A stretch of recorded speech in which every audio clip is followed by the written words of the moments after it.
ஜெய் ஸ்ரீ மாத்ரே நமக. ஜெய் குருதர், ஜெய் குரு பிரசலாம். நமஸ்காரம். நான் கரூர்ல இருந்து வல்சலா பணிக்கர், பிரசன்ன ஜோதிடர். இன்னைக்கு நம்ம 2026ஆம் ஆண்டு குரு பயிற்சியுடைய பலன்கள் கடக ராசிக்கு எப்படி இருக்குன்னு பார்க்க போறோங்க. இது எப்ப குரு பயிற்சி வருது அப்படின்னா, திருக்கணிதப்படி ஜூன் மாதம் 1ஆம் தேதி 1/6/2026, வாக்கியப்படி 26/5/2026 அன்னைக்கு வருது. இந்த திருக்கணிதப்படியும் வாக்கியப்படியும் பாத்தீங்கன்னா கொஞ்சம் தான், 2 நாள் தான் 3 நாள் தான் வித்தியாசமா இருக்கு.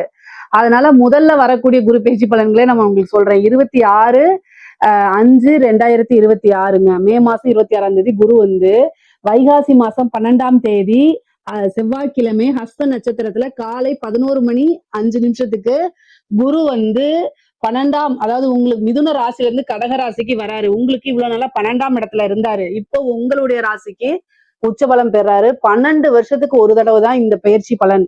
உங்களுடைய ராசியில குரு உச்சம் பெறும். பொதுவாவே ஜென்ம குரு கொஞ்சம் கிளேசம், அதாவது டென்ஷனை கொடுக்கும்னு சொல்லுவாங்க. ஆனா உங்ககிட்ட உச்சம் பெறாரு, உங்க ராசியில உச்சம் பெறாரு. நல்ல அமைப்புகள். ஏன்னா உங்களுக்கு 5ஆம் இடத்தை பாக்குறாரு. அதிர்ஷ்டம் தானா தேடி வரப்போகுது. இவ்வளோ நாளா அஷ்டமத்து சனியில ரொம்ப கஷ்டப்பட்டு இருப்பீங்க. இப்ப ராகுவும் உங்களுக்கு அஷ்டமத்துல இருக்கனால கஷ்டப்பட்டுட்டு இருப்பீங்க. இந்த தீர்த்து வைக்கிறதுக்கே கடக ராசிக்காரங்களுக்காகவே குரு ஒரு நல்ல விஷயங்களா இருக்கணும். ரொம்ப நாளா கஷ்டப்பட்டாங்க, பாவம் அப்படின்னு சொல்லி குரு உங்க ராசிக்கு வரப்போறாரு. அதுவும் உச்ச பலனுங்க.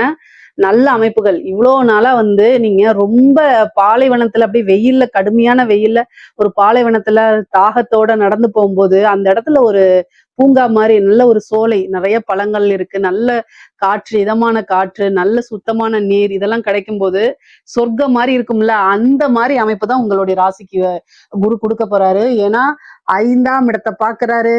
ஐஸ்வர்ய ஸ்தானம், பூரண லக்ஷ்மி ஸ்தானம் அப்படிங்கிறது 5ஆம் இடம். 7ஆம் இடம் நல்ல ராஜயோக இருக்கக்கூடிய அமைப்பு. 7ஆம் இடம். 9ஆம் இடம் சகல விதமான சௌபாக்கியங்கள், பாக்கிய ஸ்தானம். உங்களோட வாழ்க்கையில நீங்க என்ன விஷயங்கள் நினைக்கிறீங்களோ அத்தனை விஷயமும் தானா தேடி வரக்கூடிய அமைப்புகள். இது எல்லாமே கடக ராசிக்காரங்களுக்கு இருக்குங்க. நீங்க இவ்வளவு நாளா பட்ட கஷ்டங்களுக்கு எல்லாமே இந்த குரு பயிற்சி உங்களுக்கு ஆறுதலா இருக்க போகுது. அது இல்லாம பல அற்புதங்களை செய்ய போகுது. நன்மைகள் தான். குரு உங்களுக்கு பாக்கியாதிபதியும் அவரு தான். உங்களுக்கு 9 குடைவரும் அவரு தான். தெய்வ வழிபாடு, தெய்வ அனுகூலத்தை தேடிக்கங்க. பெரியவங்களை மதிச்சு நடங்க. பொதுவா வயது முதிர்ந்தவர்களாக இருந்தாலும் சரி, உங்களுக்குன்னு ஒரு குருன்னு இருப்பார் இல்லைங்களா? நீங்க என்ன ஒர்க் வேணா பண்ணுங்க, என்ன தொழில் வேணா பண்ணுங்க. ஆனா உங்களுக்குன்னு ஒரு வழிகாட்டி, இவங்க நமக்கு குருன்னு மனசுல நினைப்பீங்களா, அவங்க சொல்ல கேட்டு நடங்க. ஏன்னா குரு உச்சபலம் பெற்றிருக்கும் போது ஒரு குருநாதருடைய ஆசீர்வாதங்கள், அதே மாதிரி உங்களுடைய வெல்விஷருடைய ஆசீர்வாதங்கள்லாம் வாங்கிக்கங்க. அது ரொம்ப ரொம்ப நல்லது. பெற்றோர்களை மதிச்சு நடக்கணும். குரு உச்சபலம் பெறும்போது நம்ம நல்லவனாக இருக்கும் பட்சத்தில், நல்லவனாக மீன்ஸ் கடகராசிக்காரங்களே நல்லவர் தான், நான் அதுல மாற்று கருத்து கிடையாது. பொதுவாவே குடும்பத்துக்காக உழைச்சு உழைச்சு ஓடா தேர்றதுல முதல் ராசி கடகராசி தான். தங்களை என்னன்னா அதாவது ரொம்ப டெடிக்கேட்டடா குடும்பத்துக்கு பாத்தீங்கன்னா ரொம்ப டெடிக்கேட்டடா இருக்கக்கூடிய ராசிகள்ல 12 ராசிகள்ல முதல் ராசி கடகராசியை தான் சொல்லணும். அந்த அளவுக்கு டெடிக்கேட்டடா இருப்பீங்க. பட் ஆனா என்ன, சில விஷயங்கள உங்களுக்காக நீங்க வாழ பழகிக்கங்க. அதுதான் ரொம்ப நல்லது. குரு உச்சபலம் பெற்றிருக்காரு, பல நன்மைகள் இருக்கு. இந்த டைம்ல நீங்களும் கொஞ்சம், அதாவது தியாகம் பண்ணாம நீங்க செல்ஃப் லவ் பண்ணுங்கன்னு சொல்ல வரேன் நானு. ஏன்னா உங்களுடைய ராசிக்கு அதிபதி சந்திரன். சோ சந்திரன் அப்படின்னாலே ஒரு தியாக மனப்பான்மை அப்படிங்கிற மாதிரி வரும். ஒரு சந்திரனை குறிக்கக்கூடிய கிரகம் என்னன்னா தாயை குறிக்கக்கூடியது. தாய் எப்பவுமே ஒரு தியாகியா தான் இருப்பாங்க. அவங்க குழந்தைங்களுக்காக தன்னையே தியாகம் பண்ணக்கூடிய அமைப்புல தானே இருப்பாங்க. சேம் கடகராசிக்காரங்களும் அப்படிதான் இருப்பீங்க. ஆனா என்னன்னா, இந்த குரு உச்சபலம் பெறும்போது கொஞ்சம் உங்களுக்காக செல்ஃப் லவ் பண்ணிக்கங்க. உங்களுக்கு என்ன விஷயங்கள்லாம் பிடிக்குதோ அதெல்லாம் செய்ய பழகிக்கங்க. லைஃபை கொஞ்சமா என்ஜாய் பண்ணிக்கங்க. நல்ல அமைப்புகள் வருது. 5ஆம் இடத்தை பாக்குறாரு. அதிர்ஷ்டம், லக்ஷ்மியுடைய ஸ்தானம். காதல்ல வெற்றி கிடைக்க போகுது ஃபர்ஸ்ட். அதே மாதிரி திடீர்னு ஒரு ஐஸ்வர்ய பிராப்தம், பூர்வீக சொத்துக்கள் சேரும் உங்களுக்கு. இவ்வளவு நாள பூர்வீக சொத்துக்கள் ஏதாவது ஒரு பிரச்சனைகள் இருக்கு அப்படின்னா அந்த பிரச்சனைகள்லாம் நீங்கி கட்டாயம் ஒரு நல்ல வழி உங்களுக்கு உண்டு. பூர்வீக சொத்துக்கள் மூலியமா நல்ல ஆதாயம் உண்டு. அதே மாதிரி தாய் வழி சொத்துக்களே நல்ல ஆதாயம் இருக்கு. தாய் வழி சொத்துக்களும் உங்களுக்கு சேர்றதுக்கு உண்டான அமைப்பு இருக்கு. தந்தை வழி 9ஆம் இடத்தை பாக்குது. தந்தை வழி சொத்துக்களும் சேரக்கூடிய அமைப்புகள் இருக்கு.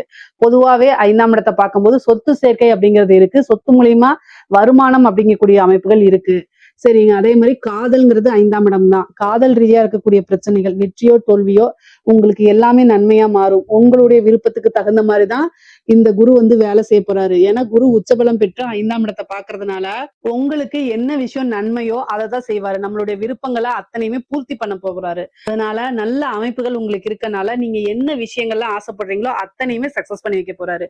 பிரிந்தவர்களுடைய சேர்க்கை, அதே மாரி காதல் அப்படிங்கிறது திருமணத்துல போய் முடியக்கூடிய அமைப்பு, பெற்றோர்களுடைய ஆசீர்வாதம் மூலியமா திருமணம் பண்றது. அதாவது திருமணத்துக்கு வந்து பாத்தீங்கன்னா 100% உங்களுக்கு குருபலம் இருக்கு. கடகராசிக்காரங்க திருமண வயதில் இருக்கக்கூடியவங்க, படிச்சுட்டு இருக்கவங்களுக்கு திருமணம் கிடையாது, திருமணம் பண்ணக்கூடாது, சட்டப்படி தப்பு. 25 வயசுக்கு மேல இருக்கக்கூடிய ஆணோ பெண்ணோ தான் திருமணத்துக்கு உண்டான அமைப்புகள். அதைத்தான் நான் இங்க சொல்ல வரேன். உடனே ஜோசியர் சொல்லிட்டாங்கன்னு படிக்கிற குழந்தைகளை போய் பண்ணி வச்சிடாதீங்க. திருமணம் பண்ணி ஒரு வேலைக்கெல்லாம் போயிட்டு செட்டில் ஆனதுக்கு அப்புறம் 25 வயசுக்கு மேல எப்படி இருந்தாலும் ஒரு உத்தியோகத்துக்கு போயிருப்பீங்க. அதுக்கப்புறம் நீங்க லவ் வந்து வீட்டுல சொல்றதுக்கு தயங்கும் போது இந்த டைம்ல சொல்லுங்க. அது வந்து உங்களுக்கு சக்சஸ் ஆயிரும். என்ன அப்படின்னா 7ஆம் இடத்தை பார்த்து 9ஆம் இடத்தை பார்க்குது. அப்ப குரு பலம் பரிபூரணமா இருக்கனால பெற்றோர்களுடைய சம்மதத்தோடயே உங்களுக்கு திருமணம் ஆகக்கூடிய அமைப்புகள் இருக்கு. அதனால தாராளமா நீங்க சொல்லலாம். அதே மாதிரி திருமணத்துல எந்த தோஷங்களா இருந்தாலும் சரி அதெல்லாம் நிவர்த்தி பண்ணலாம். அதே மாதிரி திருமணத்துல எந்தவித தடையுமே இருக்காதுங்க. புதுசா பார்ட்னர் போறதுக்கு உண்டான அமைப்பு இருக்கு. நான் பிசினஸ் ஸ்டார்ட் பண்ணலாமான்னா தாராளமா ஸ்டார்ட் பண்ணலாம். நான் ஒர்க் பண்ணிட்டு இருக்கேன். ஆனா என்கிட்ட இன்வெஸ்ட்மெண்ட் பண்றதுக்கு வந்து ஐடியாஸ் இருக்கு. எனக்கு ஒரு நல்ல பார்ட்னர் கிடைக்க மாட்டேங்கிறாங்க அப்படின்னா இந்த டைம்ல குரு 7ஆம் இடத்தை பாக்குது. அப்போ உங்களுக்கு ஒரு நல்ல பார்ட்னர் கிடைப்பாங்க. உங்களுடைய ஜாதக ரீதியா, லக்ன ரீதியா பார்ட்னர்ஷிப் போடலாமாங்கிறத பார்த்துக்கிட்டு தொழில்ஸ்தானம் எப்படி இருக்குங்கிறத உங்களுடைய ஜோசியர் இருப்பாங்க இல்லையா, ஃபேமிலி ஜோசியர் இருப்பாங்களா, அவங்க கிட்ட கலந்து ஆலோசிச்சுட்டு அதுக்கப்புறம் பண்ணுங்க. ஆனா இது நல்ல இன்வெஸ்ட்மெண்ட் பண்றதுக்கு நல்ல டைம், காசு பணம் வர்றதுக்கு நல்ல டைமா இருக்கனால வரக்கூடிய பணங்களை வந்து ஒரு நல்ல இடத்துல இன்வெஸ்ட் பண்றது தப்பு கிடையாது. புதுசா ஸ்டார்ட் பண்ணலாம். உத்தியோகத்துல இருக்கவங்களுக்கு ப்ரொமோஷன்ஸ் கிடைக்கும். திடீர்னு ஒரு அதிர்ஷ்டம் கிடைக்கும். வெளிநாடுகளுக்கு செல்லக்கூடிய அமைப்பு, வெளிநாடுகளுக்கு செல்லக்கூடிய யோகங்கள், கல்விக்காகவோ உத்தியோகத்துக்காகவோ பிசினஸ்க்காகவோ தொழிலுக்காகவோ வெளிநாடு செல்லக்கூடிய அமைப்புகள் உறுதியாக இருக்குங்க. அதே மாதிரி திடீர்னு ஒரு ஐஸ்வர்ய பிராப்தம் கிடைக்கும். உழைக்காத ஒரு வருமானம். நீங்க இப்போ ஏதாவது ஒரு விஷயத்த செஞ்சிருப்பீங்க, ஆனா அந்த பிரதிபலன் டக்குன்னு வரும். அதே மாதிரி லாட்ரி கிடைக்கிறதுக்கு உண்டான அமைப்புகள். ஒரு லாட்ரி வாங்கியிருப்பீங்க, சும்மா வாங்கியிருப்பீங்க, டக்குன்னு அதுல ஒரு பிரைஸ் வர்றது, இந்த மாதிரி இதெல்லாம் இருக்கு. உழைக்காத வருமானம் அப்படிங்கிறது இந்த டைம்ல வர்றதுக்கு உண்டான அமைப்பு இருக்கு. கடன் ரீதியா பிரச்சனைகள் நிவர்த்தி ஆகும். ஏன்னா உங்களுக்கு 6 குரு, அவர் வந்து உங்களுடைய ராசியிலேயே உச்சம் பெறதுனால கடன் ரீதியா இருக்கக்கூடிய பிரச்சனைகளுக்கு கட்டாய நிவர்த்தி உண்டு. ஏன்னா நிவர்த்தி ஸ்தானத்தவே உச்சம் பெற்ற குரு பாக்குறாரு. 12 வருஷத்துக்கு ஒரு தடவை தான் இந்த அமைப்புகள் வருது. இந்த விஷயம், இந்த கடன் ரீதியா இருக்கிறது, வழக்கு ரீதியா இருக்கிறதுக்கெல்லாம் இந்த டைம்ல உங்களுக்கு ஒரு நிவர்த்தி உண்டு. நீங்க அதுக்குண்டான பரிகாரங்களை செய்யுங்க. என்ன பரிகாரம் அப்படின்னா, குரு பகவானுக்கு வழிபாடு பண்ணுங்க. தட்சிணாமூர்த்தி வழிபாடு பண்ணுங்க. வியாழக்கிழமை உங்களுக்கு எந்த டைம் முடியுதோ அந்த டைம்ல வந்து முல்லைப்பூ இருக்கு இல்லைங்களா, அதுல மாலை தொடுத்து 2 நெய் தீபம் போட்டு அவருக்கு அர்ச்சனை பண்ணி வழிபாடு பண்ணுங்க. சிவபெருமான வழிபாடு பண்ணுங்க. நவகிரகத்துல குருன்னு இருப்பாரு, அவரை வழிபாடு பண்ணிக்கங்க. இதெல்லாமே உங்களுக்கு குரு பகவானுடைய நன்மைகளை அதிகப்படுத்தி கொடுக்கும். கடன் ரீதியா இருக்கக்கூடிய பிரச்சனைகளை நிவர்த்தி பண்ணும். அதே நேரத்துல வழக்குகள்ல வெற்றி கிடைக்கிறதுக்கு வாய்ப்புகள் இருக்கு. பிரிந்தவர்கள் சேர்றதுக்கு உண்டான அமைப்புகள் இருக்கு. நீங்க ரொம்ப நாளா மனதுக்கு பிடித்தவங்களை பிரிந்திருந்தீங்க அப்படின்னா அவங்க எல்லாம் வந்து சேர்றதுக்கு உண்டான அமைப்புகள் இருக்கு. ஒரு சிலருக்குலாம் 2வது மேரேஜ் போகணும் அப்படின்னு நினைக்கிறவங்களுக்கும் இந்த டைம்ல வந்து குருபலம் இருக்கனால செகண்ட் மேரேஜுக்கு உண்டான அமைப்புகளும் இருக்கு. 9ஆம் இடத்தை பாக்குறதுனால உங்களுடைய சொசைட்டில உங்களுடைய பேரும் புகழும் நல்ல வளர்ச்சி அடையும். பொதுவா ஒரு சிலர் தொழில் செய்யறாரோ உத்தியோகம் செய்யறாரோ அவங்களுக்கு பேரு அப்படிங்கும்போது அது 9ஆம் இடத்தை குறிக்கக்கூடியது. குரு பலமாக இருக்கனாலையும் 9ஆம் இடத்தை பார்வை செய்யறதுனாலும் என்ன அப்படின்னா நல்ல பேரு புகழ் உங்களுக்கு கிடைக்கும். முக்கியமா இந்த பப்ளிக் ரிலேஷன்ஷிப், அதாவது இந்த அரசியல்வாதிகளோ அல்லது வந்து பொதுமக்களோட தொடர்பு உள்ள நபர்களுக்கெல்லாம் வந்து நல்ல ஜனவசியமும் உண்டு. பொதுமக்களுடைய ஆதரவுகள் கிடைக்கும். அது மூலியமா உங்களுடைய கெரியர்ல நல்ல டெவலப்மெண்ட் கிடைக்கும். நீங்க வந்து அது மூலியமா காசு பணம் சம்பாதிக்கிறது, உங்களுடைய பொசிஷனை அடுத்த ஸ்டேஜுக்கு உயர்த்தி கொண்டு போறது, வாழ்க்கையில உயர்வான நிலைய அடையிறது, இது எல்லாமே நடக்கும். அதே மாதிரி பெரியவங்களுடைய ஆசீர்வாதங்கள் உங்களுக்கு கிடைக்கும். சொசைட்டில பெரிய மனிதர்களுடைய தொடர்புகள் கிடைக்கும். பழக்க வழக்கங்கள் உங்களுடைய சர்க்கிள்ல பெரிய லெவல்ல ஆகும். அப்போ வந்து என்னன்னா உங்களுக்கு நீங்க ஏதாவது ஒரு பிசினஸோ உத்தியோகம் இருந்தா அடுத்தடுத்த ஸ்டேஜுக்கு வளர்ந்துட்டு போகக்கூடிய அமைப்புகள்லாம் இந்த வருடம் இருக்கு. கடகராசிக்கு இந்த வருடம் வந்து ரொம்ப அற்புதமான பலன்கள்ங்க. பெண்களை பொறுத்த வரைக்கும் சொல்லவே வேண்டாம். ஆடை ஆபரண சேர்க்கை இருக்கு, சொத்து சேர்க்கை இருக்கு, உங்க பேர்ல வீடு வாகனங்கள் வாங்கக்கூடிய அமைப்புகள் இருக்கு, கோல்டு வாங்குறது, உங்களுக்கு பிடிச்ச விஷயங்கள்லாம் செய்யறது, குடும்பத்தாருடைய ஆதரவுகள் கிடைக்கிறது, கணவன் மூலியமா நல்ல ஆதாயங்கள் கிடைக்கிறது, மனம் மகிழ்ச்சியாக இருக்கிறது, நீண்ட தூரம் பிரயாணம் பண்றது, அதே மாதிரி புனித யாத்திரைகள், புனித நதிகள்ல நீராடுறது, இந்த மாதிரி அமைப்புகள்லாம் இருக்கு. பொதுவா 9ஆம் இடத்தை குரு பார்க்கறதுனால ஒரு தெய்வத்தை உபாசனை எடுங்க, ஒரு குருநாதர் வழிபாடு பண்ணுங்க, குருவுடைய ஆசீர்வாதங்கள் வாங்குங்க. ஏன்னா உச்சபலம் பெற்றிருக்கும் போது குருவோடைய ஆசீர்வாதம் வாங்கும்போது உங்களுக்கு வரக்கூடிய ஐஸ்வர்ய பிராப்தம் பல மடங்கா இருக்கும். சகல விதமான சௌபாக்கியங்களும் வந்து சேரும். எந்த காரியங்கள் எடுத்தாலும் சரிங்க, அதுல உங்களுக்கு வெற்றி கிடைக்குங்க. இந்த விஷயங்கள் அப்படிங்கறதெல்லாம் இல்ல. படிப்புல வந்து நல்ல உயர்வான நிலையை அடைய முடியும். நீங்க என்ன விஷயங்கள் நினைக்கிறீங்களோ அத்தனை விஷயத்தையுமே வெற்றி பெற செய்ய முடியுங்க. இந்த வருடத்துல நீங்க சாதிக்க முடியலன்னா அப்புறம் அடுத்தது 12 வருஷம் வெயிட் பண்ணணும். அந்த மாதிரி ஒரு அமைப்பு வருது. அதனால இந்த வருடத்திலேயே நீங்க பிளான் போட்டு வச்சு ஒவ்வொரு விஷயத்தையும் செஞ்சுட்டே வாங்க. எல்லாமே சக்சஸ்ல முடியும்.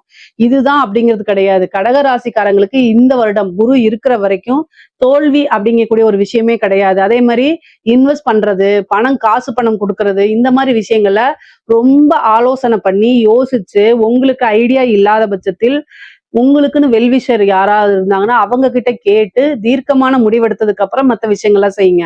ஏன்னா நீங்க உதவி பண்ண போறேன்னு சொல்லிட்டு அது பிரச்சனை ஆயிடக்கூடாது. ஏன்னா குரு 6 குடையவருமா இருக்கனால. அதனால மெயினா வந்து பாத்தீங்கன்னா காசு பண விஷயங்கள்ல ரொம்ப கவனமா இருக்கணும். எதுக்காக இதை சொல்றேன்னா டிசம்பருக்கு அப்புறம் குருவோட கேதுவும் உங்க ராசிக்கு வரதுனால இந்த குரு கேது இணைவு, இந்த குரு கேது இணைவு அப்படிங்கிறது வந்து சில டைம் கடன் பிரச்சனைகளை கொடுத்துரும். அதுக்காக ஜாமீன் கையெழுத்து போடுறதை அவாய்ட் பண்ணிக்கோங்க. இப்பவே குருபலம் வரும்போது காசு பணம் வரும்போது ஃப்ரெண்ட்ஸ் மூலியமா ஏதாவது வந்து யோசிக்காம சில தவறுகளை செய்யறதுனால பிரச்சனைகளை மேற்கொள்ற மாதிரி வரும். கவனம். தேக ஆரோக்கியத்துல கவனம் இருக்கணும். ஏன்னா 6 கூடையவர் குருவா இருக்கனால உடல் ரீதியான பிரச்சனைகள் வரத்துக்கு வாய்ப்புகள் இருக்கு. ஆனாலும் 7ஆம் இடத்தை குரு பாக்குறதுனால எந்த பிரச்சனையா இருந்தாலும் அதுக்கு நிவர்த்தி உண்டு. அதனால கவலையே வேண்டாம். உங்களுக்கு பரிபூரணமான குருபலம் இருக்கனால, அமைப்புகளும் இருக்கனால, தெய்வத்துடைய பரிபூரண ஆசிகளும் இருக்கனால அனைத்துமே நன்மை. கலைத்துறை சார்ந்தவங்களுக்கு எல்லாம் ரொம்ப அருமையாக இருக்குது. நிறைய காசு பணம் சம்பாதிக்கிறது, மக்கள் கிட்ட சென்றடைகிறது, பிரபலியமாகிறது, புது புது வாய்ப்புகள் வர்றது, இது எல்லாமே உங்களுக்கு நடக்கும். உத்தியோகத்துல இருக்கவங்களுக்கு திடீர்னு ஒரு ஜாக்பாட் தான் வச்சுக்கோங்களேன். ப்ரொமோஷன், சேலரி இன்கிரிமெண்ட், நீங்க நினைச்ச துறையில வேலை வாங்குறது, இந்த மாதிரி அரசாங்க உத்தியோகத்துல இருக்கவங்களுக்கும் இது ஒரு சூப்பரான அமைப்புகள். பொதுவாவே கடக ராசியை பொறுத்த வரைக்கும் பொருளாதார நிறையும் நல்ல உயர்வுல இருக்கு. அதே மாதிரி ரிலேஷன்ஷிப் உறவுகளுக்குடைய நிலையும் வந்து பாத்தீங்கன்னா நல்ல அற்புதமா இருக்கு. கடக ராசிக்கு இந்த குரு பயிற்சி சகல விதமான சௌபாக்கியங்களும் அஷ்ட ஐஸ்வர்ய பிராப்தமும் கொடுக்கும், உறுதியாக உண்டு. அதே மாதிரி இதுல ஏதாவது சந்தேகங்கள் இருக்கு அப்படின்னா கமெண்ட்ஸ்ல கேளுங்க, கட்டாயம் நான் ஆன்சர் பண்றேன். நம்மளுடைய சேனலை லைக் பண்ணுங்க, ஷேர் பண்ணுங்க, சப்ஸ்கிரைப் பண்ணுங்க. நன்றி, வணக்கம்.